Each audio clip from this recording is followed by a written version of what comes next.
republic.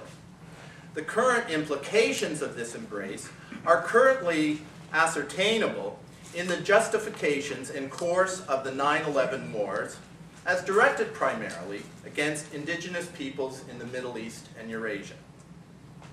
The process of fighting, removing, and eliminating Indians in the transcontinental expansion of the United States helped establish patterns reenacted to this day in the ailing superpowers' military resource grabs, which are masked as an ascent of civilization over the terror of Aboriginal savagery.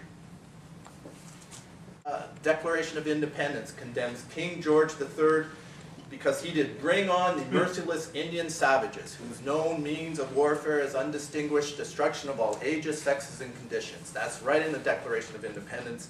To me, that's kind of the origins of the real war on terror. In the Declaration of Independence, that provision I see as a direct response to the Royal Proclamation of 1763. In placing Canada on the constitutional foundations of the Royal Proclamation of 1763, our country's founders put our polity on very different legal foundations than those of the United States after 1776.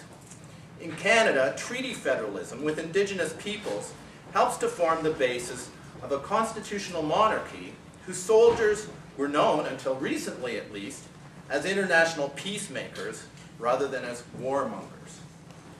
The Royal Proclamation of 1763 was based primarily on the advice of Sir William Johnson, who I see, along with, say, Molly Brant and Tecumseh, as instrumental founders of Canada, as fountainheads of Indigenous conservatism. I've tried to enter a 21st century version of Sir William's persona in this formal launch of Earth into Property.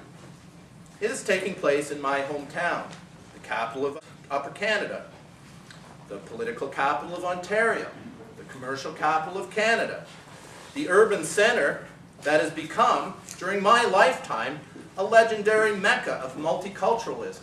Sure, there are raw edges, there are problems, it's not perfect, but I have no hesitation in saying in the world community, Toronto rates as a legendary mecca of multiculturalism. In my view, the success of this multicultural project has deep roots in the red Tory tradition of Indigenous conservatism, the school of polity building epitomized by the best of Sir William Johnson's public policies.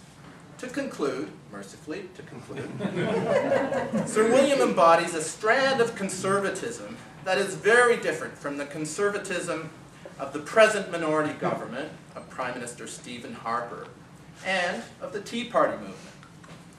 Indeed, the Harper government has replaced the Indigenous conservatism of the Red Tories and of the Progressive Conservatives with a political ideology closer to that of the Tea Party.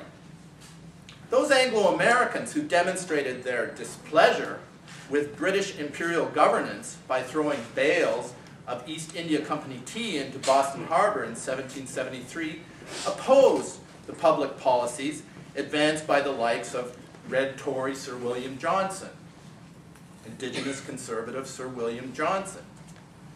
The present-day mobilization of Tea Party activism, as promoted by the likes of Len Beck and Sarah Palin, will probably boost the fortunes of the U.S. Republican Party when the results of today's midterm U.S. election are tabulated later tonight. As I see it, the system of treaty federalism envisaged by Johnson and his Mohawk relatives, one of whom I see at the back of the room there, and hello Bill Squire, formed the basis for the defense of Canada by the fighting forces of Tecumseh's Indian Confederacy in the War of 1812. With this defense of our country by the First Nations, and let me repeat this phrase, with this defense of our country by the First Nations, without this defense of our country by the First Nations, Canada today would be under the Stars and Stripes rather than under our beloved red maple leaf.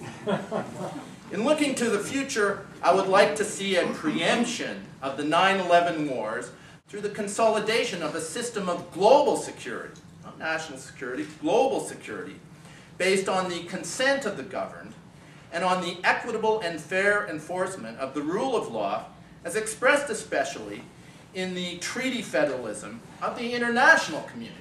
Let's talk about treaty federalism within a global framework.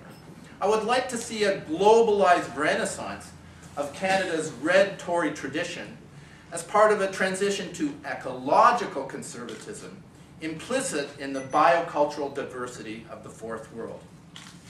Please consider devoting some time, energy, and resources to exploring these ideas in both volumes of a scholarly project that took me 16 years to research and write. Thank you all for making your way here to Ben McNally's excellent book Emporium, where I hope Earth into Property, as well as the American Empire in the Fourth World, find a place on these esteemed shelves for many years to come. A place among such a wonderful collection of literary gems. And with that, I want to thank you. I want to thank you, Susan. I want to thank you, Rebecca. I want to thank you, Joshua. I want to thank so many of you who have come together here. A few of you, however, have done extraordinary duty, Jerry, in bringing together people for this moment. Thank you so much. Do you have a question? I have many questions. Let's ask one. I think it makes it more interesting. Yeah, give me a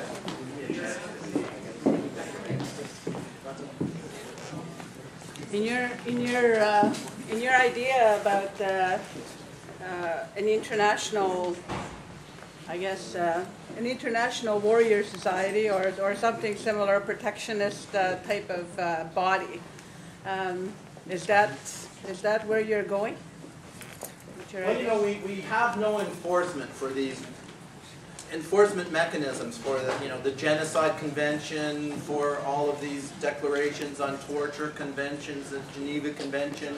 You know, there is no enforcement of international law at the highest level.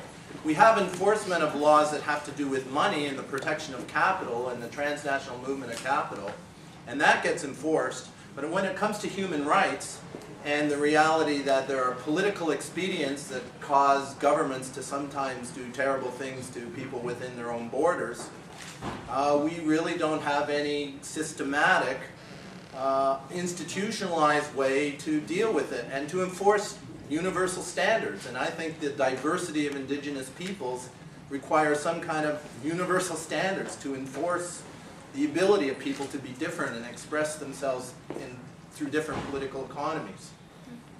It's a very interesting idea because usually the democratic states of First Nations come from within and from the lowest of First Nations people. But what you're suggesting is something that's almost coming from the top, which is quite non-Indigenous. Well, I guess I'm an elitist. We'll have a further discussion. Yeah. But Susan has fished me out of various crisis situations that I got myself into on Manitoulin Island during the 1984 when Sam was born, and Susan and Joe Hare have been great friends. My mentor, who I dedicated the first volume of The Bowl, Ernie Dubosky, has been Susan's great mentor, and Bill Squire and Misty are here from Six Nations. I was imagining I would acknowledge that when talking about the Iroquoian names that we have: Ontario, Toronto, Canada, all Iroquoian names. Of course, Six Nations exist in this polity. Six Nations were established before Upper Canada was established in 1791. Really, pretty much the founding act of what became Ontario was to establish a place for the refugees from this land of freedom, south of the border, people who couldn't live within that framework of the new republic. Black slaves often were in that position. Indigenous peoples were often in that position. Most of the people from Manitoulin Island think of themselves as refugees from Wisconsin, Indiana, found some place of refuge in British North America. The warrior societies, the need for round-up action. Well, at this stage in life, frankly, you start to realize that really to think that you're going to go to the governments, you're going to go to the ministers, you're going to